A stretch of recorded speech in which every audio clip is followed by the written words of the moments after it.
우리가 세상을 살면서 고통으로부터 완전히롭게 될 수는 결코 없습니다. 고통은 우리의 삶의 일부이기 때문입니다. 인간이 타락한 이후 우리 인간은 고통과 함께 살게 되었고, 이제 누구도 고통 없는 삶을 산다는 것은 불가능하게 되었습니다. 지혜 있는 사람은 고통을 없는 삶을 살게 해달라고 그렇게 원하지 않습니다. 고통은 우리의 일부이기 때문에 고통은 우리와 함께 있는 것이고, 이런 고통을 당할 때 우리가 어떻게 헤쳐나가야 되는지를 아는 것이 오히려 지혜라고 말하고 있습니다.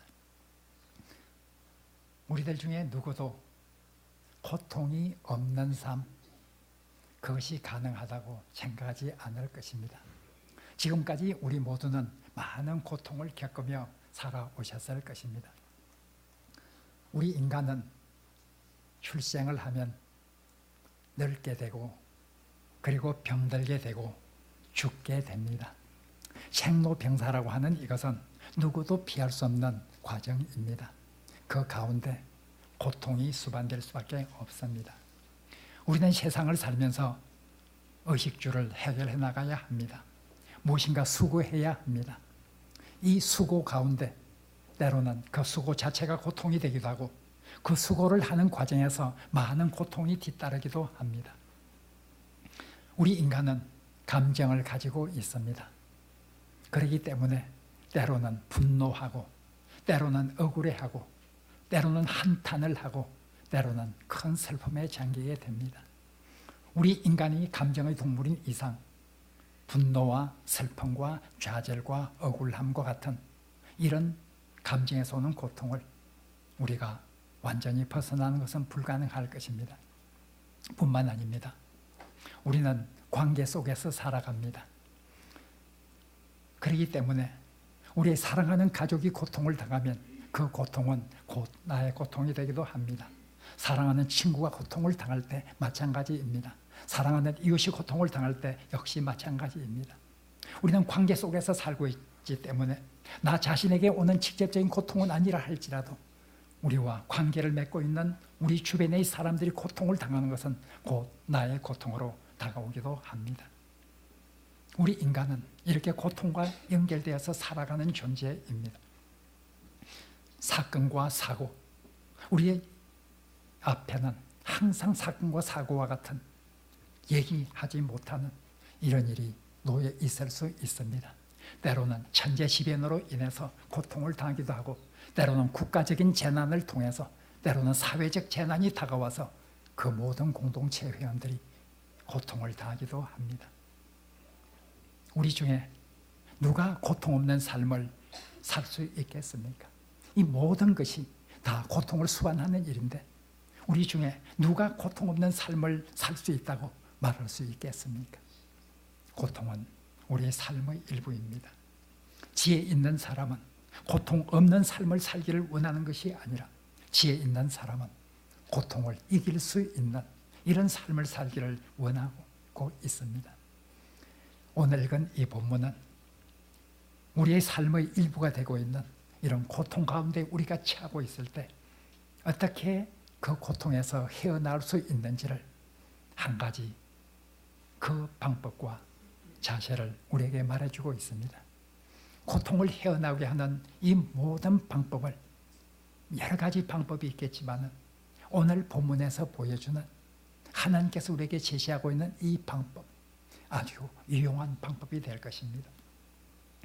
예레미야 애가라고 하는 것은 슬픈 노래, 비탄의 노래를 뜻합니다. 슬플 애자를 써서 애가, 슬픔의 노래 하는 것입니다. 예레미야는 바로 자기의 민족 유다 왕국이 멸망하는 것을 눈으로 똑똑히 보았습니다. 바로 예루살렘과 유다 왕국이 멸망하는 이 장면을 보면서 슬퍼하며 지은 5편의 노래로 예레미야 애가는 구성되어 있습니다. 오늘 읽은 이 본문 예레미야 3장은 그 중에 3번째의 노래에 해당합니다. 예레미야 3장은 3번째의 노래입니다. 오늘 읽지 않은 1절부터 18절에 보면 이 저자가, 이 시의 저자가, 이 노래의 저자가 얼마나 비참한 상황에 있는지를 두고 하나님께 호소를 하는 이런 모습이 나오고 있습니다. 1절에 보면 바로 예루살렘과 유다 왕국의 멸망으로 오는 이 모든 고통을 나 홀로 당하고 있는 것처럼 느끼는 그런 저자의 심정이 잘 표현되어 있습니다. 온몸에, 나의 온몸에 이 모든 고통이 나에게 닥쳐오고 있다 하고 말하고 있습니다. 2절과 3절에 보면 나는 밝은 가운데 거하고 싶지만 하나님은 나를 어두움 속에만 밀어넣고 있다. 하나님은 종일토록 나를 치고 있다. 이렇게 자기 자신의 모습을 표현하고 있습니다. 이 가운데 할 수 있는 것이 무엇이겠습니까? 기도하는 것이겠죠. 그러나 오늘 8절에 보면 이런 상황 가운데서 내가 하나님께 기도로 부르짖었지만은 하나님께서 내 기도마저도 외면하고 계시는도다 하고 말하고 있습니다. 캄캄한 그 밤에 하나님 앞에 기도하는 것만이 유일한 희망이었는데 기도하는 것마저도 하나님께서 외면하고 계신다. 이것이 오늘 예레미야 애가 3장 저자의 모습입니다. 12절 13절에 보면 하나님이 마치 나를 화살의 관영으로 삼고 하나님께서 그 고통과 슬픔의 화살을 나를 향해서 계속 쏘고 있는 것 같다. 이렇게 말하고 있습니다. 나를 화살의 관역으로 삼고 하나님께서는 계속해서 화살을 나를 향해서 쏘고 있으니 이 비탄, 이 슬픔의 상황을 어떻게 내가 헤쳐나갈 수 있으랴 하고 한탄을 합니다. 이렇게 하나님으로부터 오는 고통만이 아닙니다. 14절에 보면 바로 이웃, 내 주변의 모든 사람들, 이 민족의 모든 사람들은 나를 조롱거리로 삼고 있다 하고 말하고 있습니다. 위로부터 하나님으로부터 오는 그 고통의 원인과 옆으로 이웃으로부터 오는 그 고통, 이 저자는 설 곳이 없습니다. 이런 가운데 있는 것이 오늘 저자의 고통의 상황이었습니다. 그래서 오늘 읽은 본문 19절과 20절에서 이 저자는 말하고 있습니다. 그 고통을 쑥과 담즙으로 표현을 하고 있습니다. 쑥과 담즙은 굉장히 쓴 것이죠. 쑥과 담즙은 매우 어려운 고통의 상황을 비유적으로 표현하는 데 쓰는 용어입니다. 자기의 고통과 자기가 당하고 있는 이 상황을 쑥과 담즙으로 비유하면서 자기가 그런 상황에 있다고 하는 것을 말하고 있습니다. 그리고 나는 낙심할 수밖에 없다. 20절에서 말하고 있습니다. 나는 낙심할 수밖에 없다. 나는 이 상황 가운데서 낙심할 수밖에 없다. 체념하는 이런 자신의 모습입니다. 하나님이 자기에게 이런 고통을 주고 있다고 하면, 그리고 그 기도마저도 외면하고 있다고 하면 이 사람에게 남아있는 희망이 무엇이 있겠습니까? 그는 체념밖에 없었습니다. 낙심밖에 없었습니다. 이런 체념의 상황, 이것이 오늘 저자의 상황이었습니다. 그런데 이런 상황에서 이 시편, 이 예레미야 애가 3장의 저자는 놀라운 희망을 발견하게 되었습니다. 오늘 21장 21절에 보면 이 가운데서 이것을 기억함으로 인해서 나는 새로운 소망을 얻게 되었다. 그리고 그것에 대해서 구체적으로 22절에서 말합니다. 하나님의 자비와 하나님의 긍휼, 이것이 체념 속에 있었던 나를 하나의 소망 가운데로 이끌게 되었다 하고 말하고 있습니다. 하나님의 인자와 긍휼, 여기에서 인자로 번역된 단어 히브리어 헤세드라고 하는 이 단어는 사랑이라고 하는 말로 번역하는 것이 아마 더 좋을 것입니다. 그래서 재번역이나 공동번역에는 하나님의 사랑으로, 인자를 사랑으로 이렇게 번역을 하였습니다. 하나님의 사랑, 이 체념 속에서 그래도 하나님께서 이 저자에게, 이 고통 가운데 있는 저자에게 준 것은 하나님의 사랑을 기억하게 하는 이 은혜였습니다. 하나님의 사랑을 기억하고 그는 소망을 가지게 됩니다. 하나님의 사랑, 이것이 바로 이 체념에서 소망으로 나아가는 이런 근원이 되었습니다. 오늘 본문은 우리가 고통 가운데 있을 때에 우리는 앞으로 지금까지 수많은 고통 가운데 살아왔지만 앞으로도 우리 삶 가운데 어떤 고통이 닥쳐올지 알 수가 없습니다. 그러나 그 고통 가운데서 우리가 그 고통을 극복할 수 있는 한 가지 중요한 방법은 하나님의 사랑을 기억하라는 것입니다. 우리가 이 사랑을 기억하면 거기에서 희망이 솟아나옵니다. 하나의 예를 든다고 하면 한 어린 아이가 잘못을 해서 부모로부터 징계를 받습니다. 부모의 태도가 이젠 엄해지고 무섭게 아이를 대합니다. 그 아이가 우리 부모는 변했다. 우리 부모는 나를 버렸다. 우리 부모는 나를 사랑하지 않는다. 그런 생각을 가지고 산다고 생각해 보십시오. 그 상황을 견디기가 매우 어려울 것입니다. 포기할 것입니다. 그러나 그 아이가 부모가 나에게 엄하게 대할지라도 이것은 부모의 본심이 아니라 나를 사랑하는 부모의 만큼은 변함이 없다고 하는 그것을 확신한다고 하면 그 아이는 거기에 힘을 얻게 되겠죠. 사랑이라고 하는 것, 하나님께서 사랑한다고 하는 이 사실은 희망을 주는 놀라운 역할을 하게 된다고 하는 것을 오늘 본문은 우리에게 말하고 있습니다. 사랑을 확신하게 되었을 때 이 저자는 그 고통 가운데서도 하나님께서 과거에 하셨던 위대한 사랑의 역사를 기억하게 됩니다.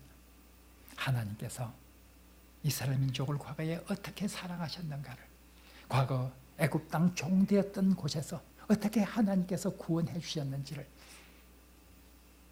그렇게 하나님을 배반하는 그런 가운데서도 하나님께서는 어떻게 인내하고 오늘까지 이스라엘을 인도해 주셨는지를, 위대한 하나님의 사랑의 역사를 기억하면서 그는 아무리 하나님께서 지금 우리에게 징계를 내렸다 할지라도 우리를 사랑하시는 하나님의 그 사랑만큼은 변함이 없다고 하는 이 사실을 깨닫는 순간 이 저자는 놀라운 희망을 보게 됩니다. 자기의 상황을 이해하는 데 있어서 놀라운 다른 각도를 가지게 됩니다. 첫째로 이 저자는 이제 하나님께 오히려 감사하는 이런 마음을 가지게 됩니다. 오늘 22절에 보면 하나님께서 우리를 신별하지 아니함, 거기에 관해서 오히려 감사를 드립니다. 지금까지 이 징계를 내린 그 하나님에 대해서 희망이 없어 보였는데 이제 생각하니 하나님께서 나를 사랑하시고 있다고 하는 그 놀라운 믿음을 가지게 되었을 때 그 상황을 다시 볼 때,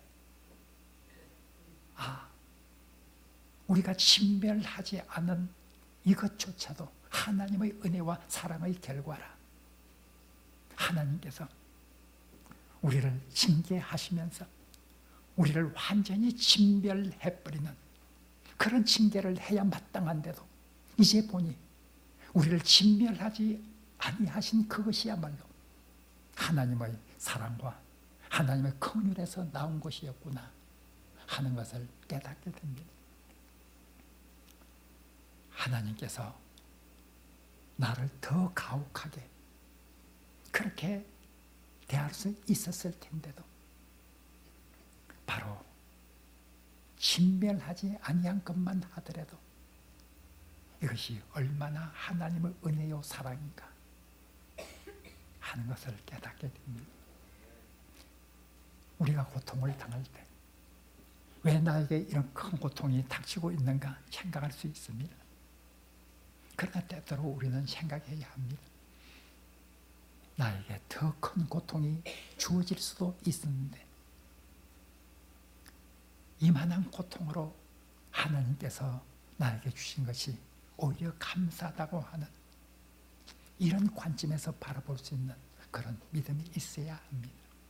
오늘 저자는 하나님의 사랑을 확신하는 순간 이렇게 달라지게 되었습니다. 바로 그 하나님의 사랑이 희망이 되어서 하나님께서 진멸하지 아니하게 한 이것만 하더라도 앞으로 희망을 가지라고 하는 이런 사인으로 보였습니다. 그래서 그는 이젠 희망을 가지게 됩니다. 뿐만 아니라 사랑을 가지게 되었을 때 하나님께 감사할 수 있는 그런 어떤 요소를 발견함과 함께 이 저자가 가지게 된 것은 이 고통이 무엇인가 이 고통을 통해서 하나님께서 주시고자 하시는 그런 하나님의 뜻을 분별하기 위해서 노력하게 됩니다. 지금까지는 이 모든 고통이 의미 없고 자기를 못 살게 구는 이런 수단으로 보였지만 이 고통 속에도 무엇인가 하나님의 뜻이 있다고 느끼게 됩니다. 왜냐하면 이 시편기, 이 예레미야 애가 3장의 저자가 하나님의 사랑을 확신하게 되었을 때 하나님은 우리를 행복하게 살기를 원하고 있다는 것을 확신하게 되게 됩니다. 하나님은 우리를 사랑한다고 하면 하나님이 우리를 행복하게 하시기를 원하실 것이라는 것입니다. 그런데 행복하게 원하시는 하나님이 왜 우리에게 이런 고통을 주고 있는가? 하나님이 정말 우리를 사랑한다고 하면 우리를 행복하게 살게 해주실 것인데 왜 우리에게 이런 고통을 주시는가? 이런 질문을 할 때 이 시편 기자는 우리에게 지금 고통을 주는 이것은 하나님의 본심이 아니다. 오늘 읽진 않았지만 33절에 보면 우리가 이렇게 근심하고 고통에 있는 이 상황은 하나님의 본심이 아니다. 하나님의 본심은 우리가 계속 고통 중에 있고 우리를 근심하게 하면서 살게 하는 이것이 하나님의 본심이 아니다. 하나님은 우리를 사랑하기 때문에 우리가 행복하게 살기를 원하시는 하나님이다. 하나님이 비록 우리에게 이렇게 고통과 근심의 일을 주었지만 이것은 하나님의 본심이 아니다. 하나님은 우리를 사랑하기 때문에 결코 우리가 고통과 근심 가운데 살기를 원하시는 그런 하나님이 아니시라 하는 확신을 가지게 됩니다. 그렇다고 하면 하나님께서 원하시는 것이 아니라고 하면 하나님이 본심이 아니라고 하면 우리가 당하는 이 고통은 분명히 하나님께서 우리에게 유익을 주기 위한 어떤 요소가 있을 것이라는 것을 기억하면서 그것을 생각해보고 하나님의 뜻을 발견하고자 노력하는 그런 자세로 전환되고 있는 것이 오늘 이 저자의 자세입니다. 하나님의 사랑을 확신하는 순간 이렇게 달라졌습니다. 하나님의 사랑을 확신하는 순간 이 저자는 이렇게 세상을 보는 눈, 자기의 고통을 바라보는 눈이 달라지게 되었습니다. 마지막으로 이 저자는 하나님의 사랑을 확신하는 순간 더욱더 하나님을 의지해야 되겠다고 하는 그런 확신에 사로잡히게 됩니다. 오늘 24절에서 이 저자는 말하고 있습니다. 여호와는 나의 기업이다. 여호와는 나의 기업이다. 새 번역에서는 여호와는 나의 모든 것이라 이렇게 말하고 있습니다. 하나님의 사랑을 확신하는 순간 이 저자는 지금까지 나에게 고통을 주고 나에게 근심을 주고 있는 이 하나님, 내가 지금도 그 상황 가운데 있을지라도 그래도 의지할 분은 하나님밖에 없다. 내가 이 비탄의 상황 가운데서 기도할지라도 부르짖을지라도 내 기도를 외면하시는 하나님, 그것을 경험했던 저자 8절에서 그렇게 한탄했던 저자지만 하나님의 사랑을 확신하는 순간 그래도 내가 의지할 분은 하나님밖에 없다. 그래도 내가 기도할 대상은 하나님밖에 없다. 여호와는 나의 기업이라.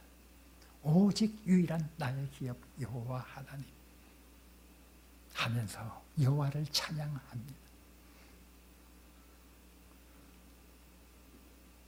이 저자는 이 고통을 통해서 자신이 얼마나 연약한 존재인지를, 하나님 앞에 우리 인간이 얼마나 무능한 존재인지를 철저히 깨닫게 됩니다.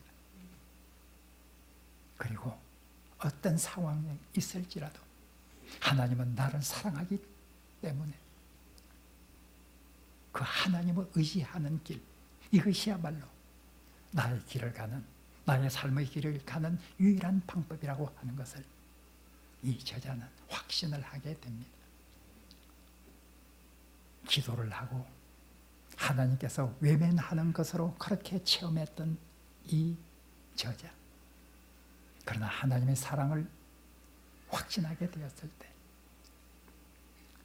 그래도 하나님께 기도해야 되고 그래도 하나님을 의지해야 되고, 하나님은 나의 기업이요 나의 반석이기 때문에 이 하나님을 향해서 찬양하고자 하는 이 시편 기자의 이 예레미야 애가 3장의 저자의 모습을 우리가 바라보게 됩니다. 사랑하는 성도 여러분, 고통은 우리 삶의 일부입니다. 누구도 고통에서 완전히 벗어난 삶을 산다는 것은 불가능한 것입니다. 이 주어진 고통의 삶 가운데서 우리가 어떻게 살아야 하겠습니까? 하나님의 사랑을 확신하는, 이것이야말로 이 고통과 함께 살며 고통을 이기는 가장 좋은 길임을 우리가 기억해야 합니다. 예레미야가 3장의 기자는 구약의 성도였습니다. 이는 과거 하나님께서 이스라엘을 향해서 어떠한 역사를 하셨는가를, 그 위대한 사랑의 역사를 기억하면서 하나님의 사랑을 확신합니다. 우리는 신약의 성도입니다. 구약의 성도보다는 비교할 수 없는 하나님의 사랑을 알고 있는 이런 신약의 성도입니다. 요한일서 4장에서 요한일서 저자는 다음과 같이 말했습니다. 하나님의 사랑이 우리에게 이렇게 나타난 바 되었다. 하나님께서 이 역사 속에서 하나님의 사랑을 가장 구체적이고 하나님의 사랑을 가장 명백히 알 수 있는 한 사건을 우리에게 주셨는데, 그것은 예수 그리스도의 사건이었다. 하나님께서 독생자 예수 그리스도를 주신 이 사건 가운데서 하나님이 우리를 얼마나 사랑하셨는지를 우리는 알 수 있게 되었다 하고 말하고 있습니다. 구약의 성도들은 이 십자가 사건을 알지를 못했습니다. 우리 신약의 성도는 구약의 성도들보다 훨씬 더 깊은 하나님의 사랑을 알게 된 그런 사람들입니다. 구약의 한 제자가 과거에 하나님께서 행하셨던 그 위대한 사랑의 역사를 기억하면서 새로운 희망의 근원으로 삼았다고 하면 우리 신약의 성도들은 그보다 더 위대한 하나님의 사랑을 보여주는 그 역사, 예수 그리스도를 통한 구원의 역사, 그 사건을 통해서 하나님의 사랑을 그렇게 명백하게 우리가 기억할 수 있다고 하면 우리는 더욱 이 하나님의 사랑을 확신하면서 우리가 이 세상을 이겨나가야 하지 않겠습니까? 사도 바울은 많은 고통 속에서 살았습니다. 사도 바울은 그 고통의 자기의 삶의 일부로 이해를 하였습니다. 로마서 8장 35절에서 39절에 보면 사도 바울은 그렇게 말하고 있습니다. 나는 도살당하는 양과 같이 고통스러운 삶을 살고 있다. 도살당하는 양과 같은 이런 고통스러운 삶을 살고 있다. 그러나 나를 사랑하시는 이로 말미암아 내가 이 모든 고통을 넉넉히 이기느니라 하고 말하고 있습니다. 나를 사랑하시는 하나님, 나를 사랑하시는 주님, 그분으로 말미암아 나는 이 모든 고통을 넉넉히 이기느니라 하고 말하고 있습니다. 그리고 계속해서 말합니다. 사망이나 생명이나 어떤 피조물이라도 우리를 사랑하는 하나님의 사랑에서 결코 끊을 수 없으리라 하고 자신 있게 말하고 있습니다. 사랑하는 성도 여러분, 하나님은 우리를 사랑하십니다. 우리가 때때로 고통을 당할 때 하나님께서 우리를 사랑한다고 하면 우리를 행복하게 해야 되는데 우리의 행복을 가로막는 이 고통을 왜 하나님께서 우리에게 주신다는 말인가 하고 하나님께 질문하기도 할 것입니다. 그러나 어떤 경우에도 하나님의 사랑 자체를 의심해서는 안 됩니다. 어떤 경우에도 하나님은 우리를 사랑하신다고 하는 이 놀라운 진리를 우리가 확신하면서 이 세상 살아가면서 우리의 삶의 일부가 되고 있는 이 고통들을 이겨나가는, 극복해 나가는 하늘의 백성이 되기를 간절히 바랍니다.